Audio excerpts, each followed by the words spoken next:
And we're joined now by Head of Programs at Media Monitoring Africa, Thandi Smith. Thandi, a very good evening to you. It's so good to talk to you. You'll forgive me for starting on a philosophical note. I was listening to what SOS was saying, what the Alliance was saying about, the need to protect the public broadcaster from government interference. The issue of the mandate was also touched on, but I'm sure you'd agree with me, the context within which a public broadcaster is formed does matter on how it's funded and how it's understood. There seems to be a pretense that the only people who seek to influence the public broadcaster is government, but there are many other entities who often try to influence how it works. I think in any media entity, whether it's public broadcasting, whether it's private, whether it's community, you're going to find people or like interests, those who have an agenda, who want to influence the content, who want to influence the sort of direction that the entity takes.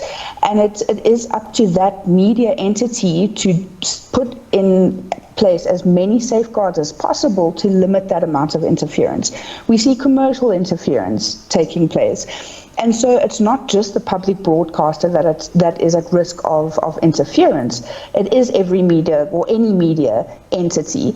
And the public broadcaster does need to put in even more safeguards and mechanisms in place to ensure that that interference doesn't take place. And I was glad to hear SOS talk about where we are in our transitional democracy and the importance thereof in terms of the existence of a public broadcaster. So as you talk about the dual system of commercial and public broadcaster, what is the state for South Africa, and how does it challenge the ever-evolving liberalization of broadcasting policies? Because we find ourselves at this stage in the evolution, but it needs a meeting of heads and understanding what this transitional democracy needs.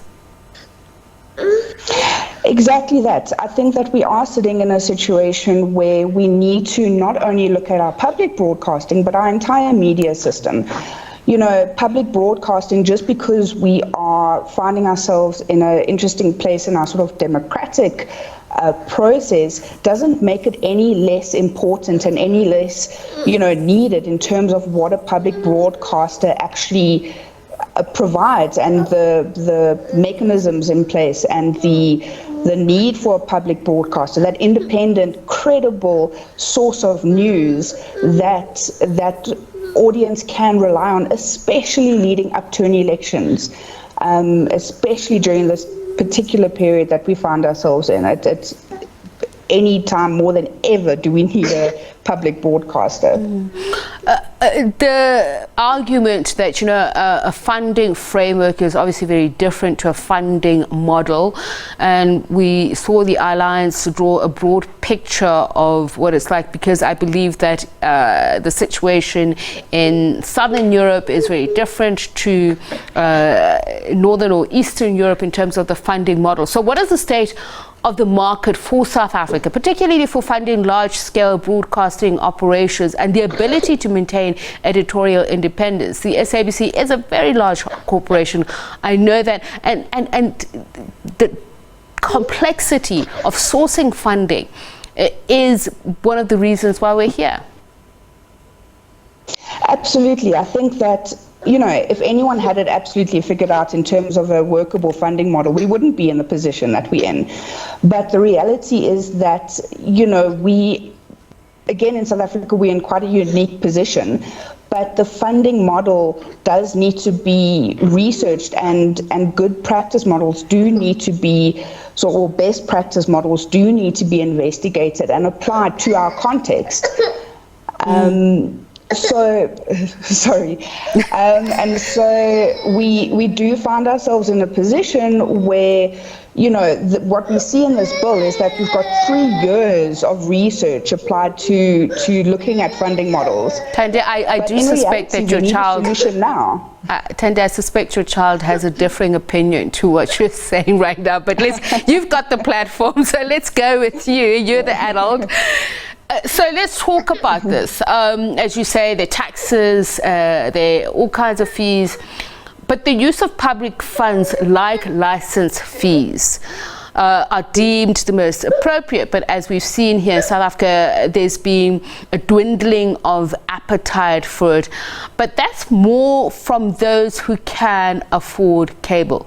And we've seen commercial broadcasters also opposing license fees, feeling that it gives public broadcasting a competitive edge. But universal access is very important for an unequal society like ours. So how should Parliament be approaching this?